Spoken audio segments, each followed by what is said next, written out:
Hello दोस्तों, कैसे हैं आप लोग। हमारे इस चैनल में आप सभी का बहुत बहुत स्वागत है। यदि हमारे चैनल को लाइक, सब्सक्राइब एवं कमेंट एवं बेल आइकन को दबाना नहीं भूले हैं तो जल्द से जल्द सब्सक्राइब एवं कमेंट पर कर दें ताकि जो भी नोटिफिकेशन वो आपके पास पहुंच सके। आज हम लोग पढ़ने वाले हैं क्लास 10th का केमिस्ट्री चैप्टर नंबर 2 अम्ल क्षारीय लवण से संबंधित महत्वपूर्ण टॉपिक्स पर बात करेंगे। हम लोग बच्चों देख चुके थे विरंजक चून क्या है, विरंजक चून का निर्माण भी देखे थे, उसका उपयोग भी देखे थे। आज हम लोग बच्चों देखने वाले हैं कि बेकिंग सोडा क्या है, बेकिंग सोडा का निर्माण एवं उपयोग कैसे होता है। तो चलिए इस वीडियो में एक नए टॉपिक के साथ लेकर आए हैं। प्रश्न है,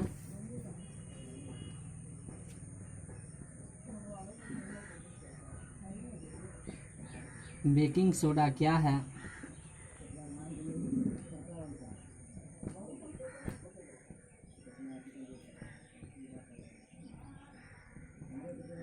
इसके निर्माण,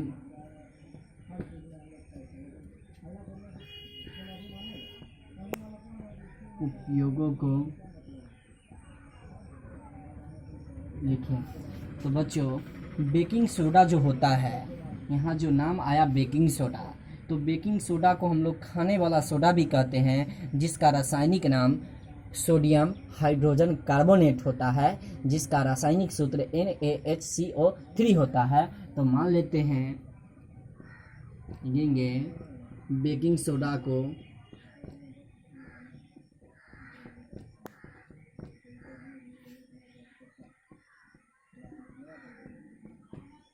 खाने वाला सोडा भी कहते हैं, जिसका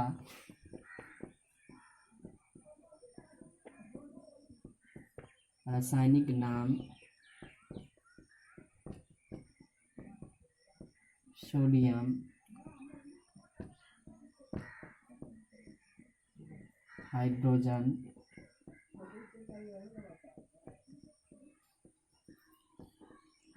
कार्बोनेट होता है।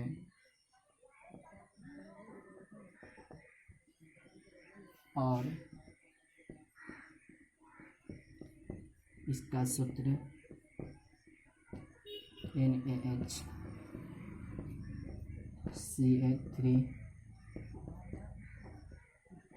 तो बच्चों, बनाने की विधि तो देख लिए, परिचय तो देख लिए, अब देखेंगे बनाने की विधि या इसका निर्माण।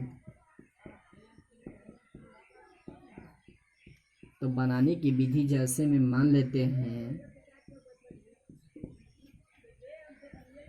NaCl मतलब सोडियम क्लोराइड, मान लेते हैं कि जलीय विलयन को कार्बन डाइऑक्साइड गैस के द्वारा अमोनिया गैस को प्रवाहित करने पर तो क्या उत्पाद बनेगा, आप देख रहे हैं। तो ऐसे क्या करेंगे कि एक हाइड्रोजन इसके साथ आएगा तो बना देगा NH4, और क्लोरीन इसके साथ आ जाएगा तो Cl प्लस, बचेगा Na, और एक हाइड्रोजन इसमें बचा हुआ था तो H, और यहाँ CO2 है तो एक ऑक्सीजन आएगा तो इसका नाम आ जाएगा CO3। इसी का नाम आ गया बेकिंग सोडा। बेकिंग सोडा और इसका नाम आ गया अमोनियम क्लोराइड। तो भाषा आ जाएगा कि जब सोडियम क्लोराइड के जलीय विलयन को कार्बन डाइऑक्साइड गैस के द्वारा अमोनिया गैस को प्रवाहित किया जाता है तो बेकिंग सोडा बनता है। तो लिखेंगे सोडियम क्लोराइड के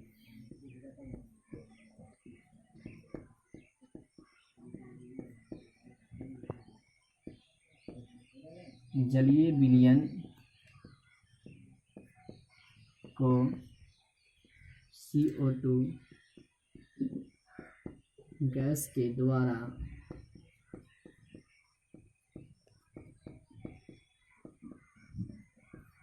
अमोनिया गैस को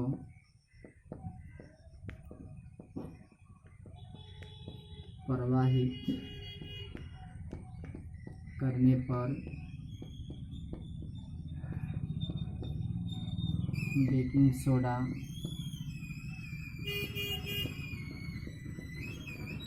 बनता है।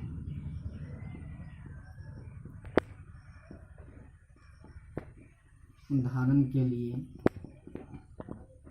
मान लिए कि जब सोडियम क्लोराइड के जलीय विलयन को कार्बन डाइऑक्साइड गैस के द्वारा अमोनिया गैस को प्रवाहित करते हैं तो बेकिंग सोडा बनता है। अब बच्चों हम लोग बेकिंग सोडा का उपयोग देखेंगे।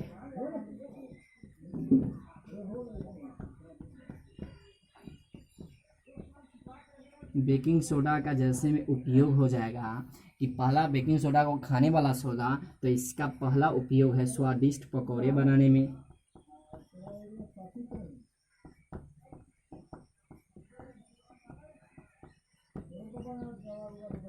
दूसरा इसका उपयोग हो जाएगा बेकिंग पाउडर बनाने में।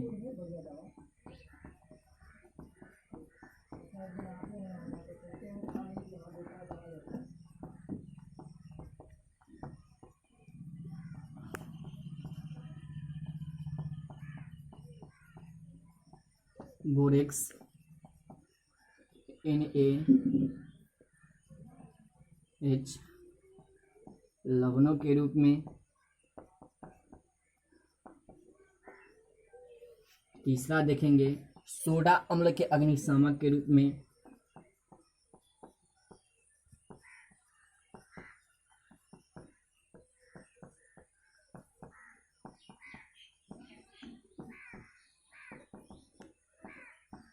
तो पहला इसका उपयोग हुआ स्वादिष्ट पकौड़े बनाने में, दूसरा उपयोग हुआ बेकिंग पाउडर बनाने में, तीसरा उपयोग है बोरेक्स लवण के रूप में, और तीसरा सोडा अम्ल के अग्निशामक के रूप में। तो बच्चों हम लोग देख लिए बेकिंग सोडा क्या है, इसका निर्माण एवं उपयोग। अब हम लोग नेक्स्ट टॉपिक पे बात करेंगे जो होगा धोने सोडा क्या है, इसका निर्माण एवं उपयोग को बताए। तो हम लोग देखेंगे। तो बच्चों हम लोग देखेंगे नेक्स्ट क्वेश्चन। प्रश्न है धोने का सोडा क्या है।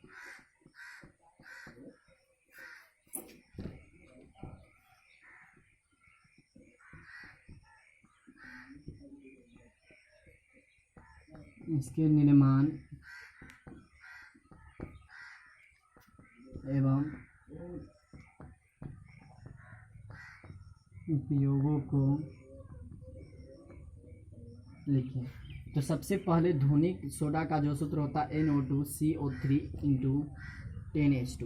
तो Na मतलब सोडियम, CO3 मतलब कार्बोनेट, और ये इसका नाम हुआ जल। और 10 को बच्चों हम लोग डेका बोलते हैं। तो धोने सोडा का रासायनिक नाम सोडियम कार्बोनेट डेका हाइड्रेट होता है, मतलब H2O को हाइड्रेट बोलते हैं, जिसका रासायनिक सूत्र NO2CO3 × 10H2 होता है। तो आंसर में लिखेंगे धोने सोडा का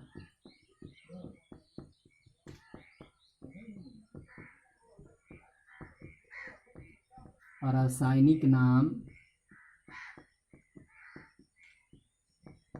sodium carbonate Deka hydrate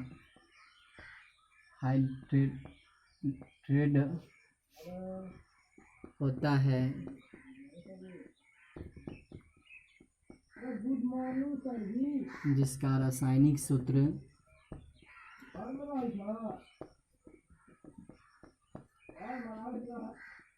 NO2CO3 × 10H2 है। देख लिए धोने सोडा का रासायनिक नाम सोडियम कार्बोनेट डेकाहाइड्रेट होता है, जिसका रासायनिक सूत्र NO2CO3 × 10H2 होता है। तो इसका परिचय तो देख लिए बच्चों। अब हम लोग देखेंगे बनाने की विधि।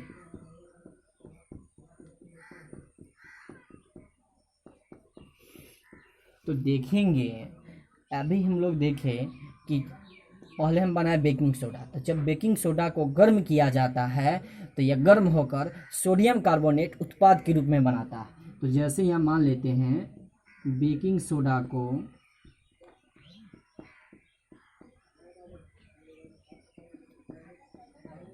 जब गर्म किया जाता है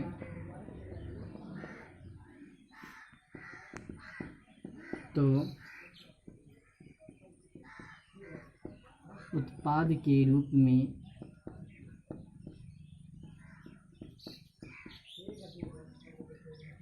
सोडियम कार्बोनेट बनता है। जैसे में मान लेते हैं NaHCH3 दो मॉलिक्यूल्स ले रहे हैं, तो इसका नाम आ जाएगा Na2CH3 प्लस H2O और प्लस CO2। तो बच्चों इसका नाम आ गया सोडियम कार्बोनेट।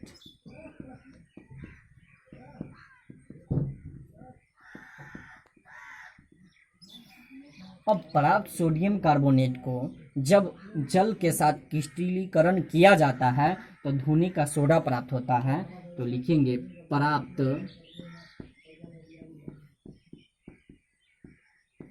सोडियम कार्बोनेट को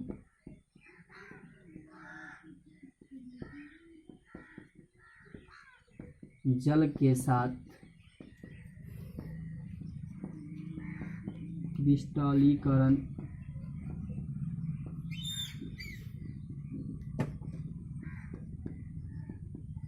किया जाता है तो धोने का सोडा प्राप्त होता है। तो जैसे में मान लेते हैं बच्चों, मान लिए Na2CH3 और इसका 10 मॉलिक्यूल्स ले लिए जल के साथ, तो यह बना देगा धोने का सोडा NO2CH3 इंटू 10H2O और इसी का नाम आया धोने का सोडा। अब इसका उपयोग देखेंगे। धोने का सोडा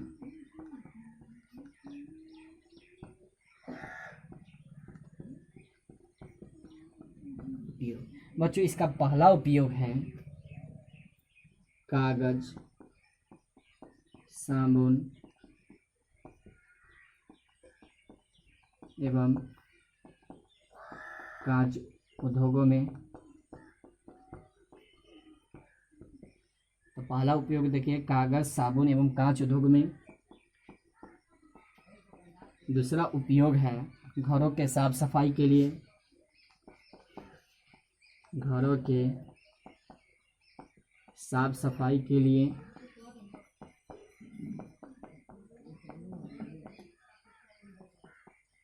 जो तीसरा उपयोग देखेंगे जल की अस्थायी कठोरता को दूर करने में।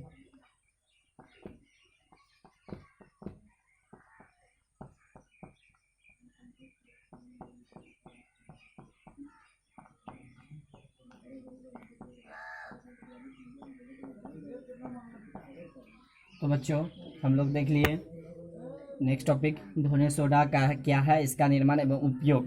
तो निर्माण भी देख लिए, इसका उपयोग भी देख लिए।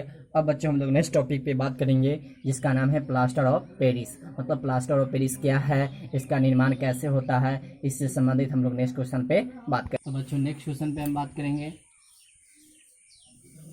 प्रश्न है प्लास्टर ऑफ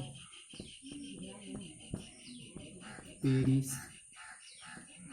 क्या है, इसके निर्माण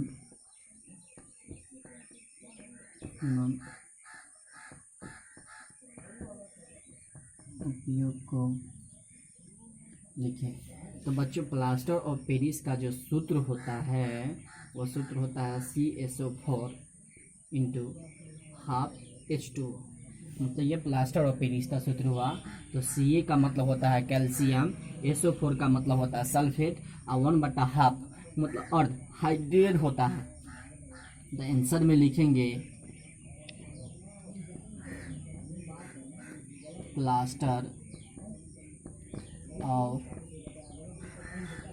पेरिस का रासायनिक नाम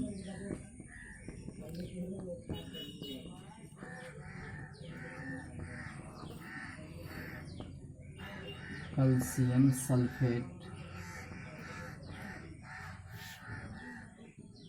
अर्ध हाइड्रेट होता है, जिसका रासायनिक सूत्र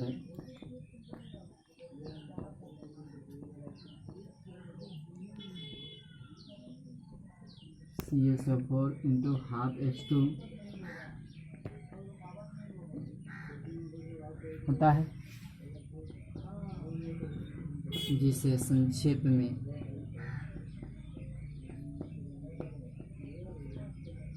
POP भी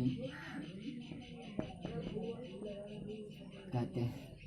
तो इसका परिचय तो बच्चों हम लोग देख लिए, बनाने की विधि देखेंगे।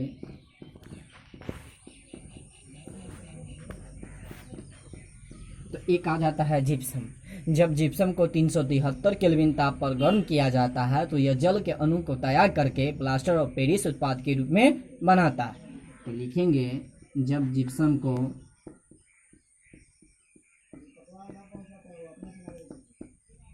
373 केल्विन ताप पर गर्म किया जाता है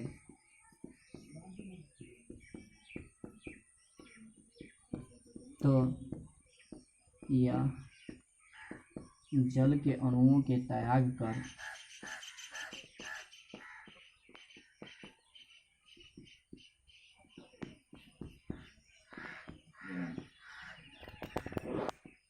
उत्पाद के रूप में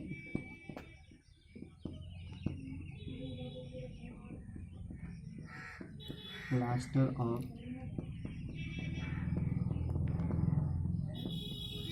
पेरिस बनता है। देख लिए, जैसे में मान लेते हैं बच्चों, जिप्सम का सूत्र होता है CSO4 × 2H2O। इसका नाम आ गया जिप्सम। यह आ गया जिप्सम। जिप्सम को जब 373 केल्विन ताप पर गर्म कर दिया, यहाँ ताप आ गया 373, तो यह जल के जैसे अणु को त्यागेगा तो यह बना देगा प्लास्टर ऑफ पेरिस। तो CSO4 × 12H2O प्लस 3/2 जल के अणु को अलग त्याग देगा। तो दोनों का LCM लेंगे तो दो का LCM 2 होता है और 3 1 4, मतलब जिसका हर समान हो तो 3 में 1 जोड़ देंगे 4, 4 में 2 से भाग देंगे तो 2, और जल के साथ जल आ जाएगा, CSO4 अपने जगह पर। तो इसका नाम आ गया प्लास्टर ऑफ पेरिस। नाम आ गया।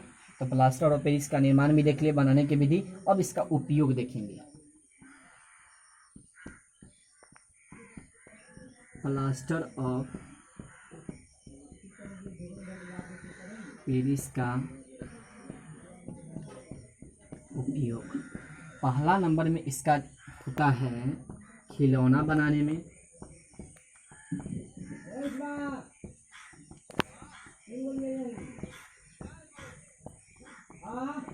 दूसरा देखेंगे टूटी फूटी हड्डियों को जोड़ने में।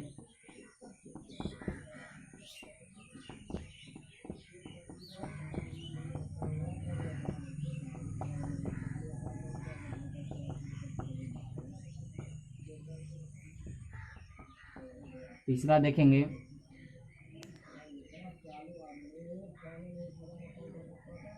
मूर्तियों के निर्माण में।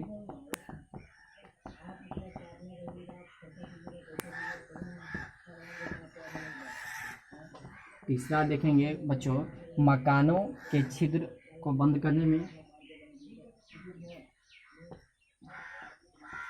मकानों के छतों को बंद करने में।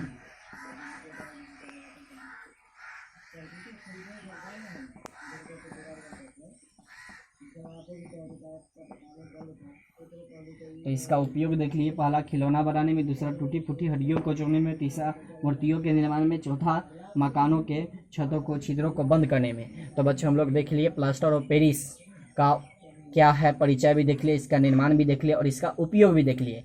अब एक प्रश्न इसी से रिलेटेड आता है कि प्लास्टर ऑफ पेरिस को अर्धरोती बर्तनों में क्यों रखा जाता है। तो इसका कारण यह है कि जब प्लास्टर ऑफ पेरिस को जल में रखा जाता है तो यह कठोर पदार्थ से अभिक्रिया करके यह जिप्सम के रूप में परिवर्तित हो जाता है, मतलब यह जम जाता है। इसलिए इसे मतलब दूर रखने के लिए अर्धरोती बर्तनों में रखा जाता है ताकि यह कठोर पदार्थ न बन सके। तो नेक्स्ट क्वेश्चन है कि प्लास्टर ऑफ पेरिस को अर्धरोती बर्तनों में क्यों रखा जाता है। देखेंगे नेक्स्ट प्रश्न है कि प्लास्टर ऑफ पेरिस को अर्धरोधी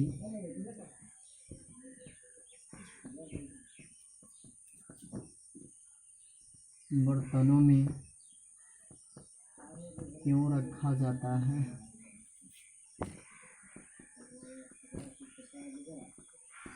तो देख लिए, जब प्लास्टर ऑफ पेरिस को जल में रखा जाता है, प्लास्टर ऑफ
तो बच्चों लिखे हैं कि जब प्लास्टर ऑफ पेरिस को जल में मिला देंगे या रख देंगे तो जल में रखा जाता है, तो यह कठोर पदार्थ से अभिक्रिया करके जिप्सम के रूप में परिवर्तित हो जाता है। इसे दूर रखने के लिए इसे अर्धरोधी बर्तनों में रखा जाता है।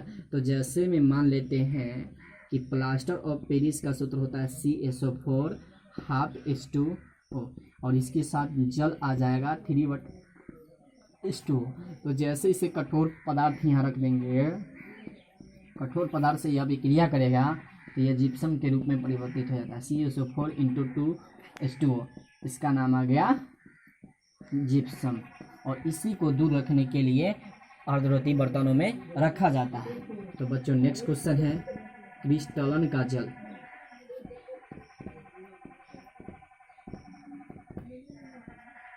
तो क्रिस्टलन का जल क्या होता है? तो क्रिस्टलन कोई जल होता है किसी लवण के सूत्र के एक इकाई में उपस्थित, मतलब कोई लवण होगा उसके सूत्र के एक इकाई में उपस्थित जल के निश्चित अणुओं की संख्या को क्रिस्टलन का जल कहते हैं। एक बार और, मतलब किसी लवण के एक सूत्र इकाई में उपस्थित जल की निश्चित अणुओं की संख्या को क्रिस्टलन का जल कहते हैं। तो यहाँ लिखेंगे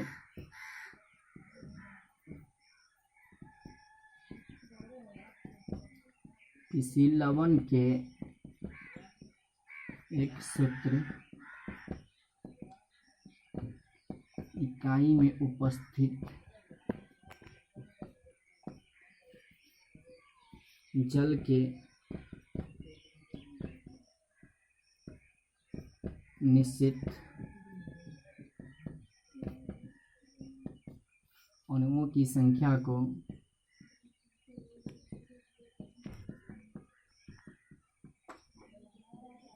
क्रिस्टलन का जल कहते हैं। और बच्चों क्रिस्टलन का जल को ही रावाकरण का जल भी कहते हैं। तो जैसे में मान लेते हैं CaSO4 × 5H2O, तो इसमें निश्चित जो जल की संख्या होगी, लिखेंगे जल की संख्या 5 और यहाँ आ जाएगा CaSO4 × 10H2O, तो इसमें भी जो जल की संख्या होगी वह 10 होगा। एक आ जाएगा CaSO4 × 2H2O, तो इसमें भी जो निश्चित जल की संख्या होगी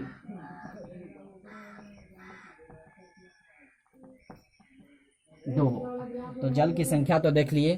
तो बच्चों इस प्रकार अम्ल एवं क्षार से लवण से रिलेटेड केमिस्ट्री का दूसरा चैप्टर समाप्त हो गया। यदि हमारे इस यूट्यूब चैनल पर बने रहने के लिए इस वीडियो को शुरू से लास्ट तक पूरा देखेंगे। यदि हमारे चैनल को लाइक सब्सक्राइब एवं कमेंट नहीं किया तो जल्द से जल्द लाइक सब्सक्राइब एवं कमेंट कर दे, ताकि जो भी नोटिफिकेशन हो वो आपके पास पहुँच सके। और बच्चों अब अगले वीडियो में आपको मैं जो नेक्स्ट वीडियो आपके पास पहुँचाऊँगा वो होगा क्लास 10th का मैथ चैप्टर नंबर 1 से रिलेटेड, हम आपको अगले वीडियो में बताएंगे।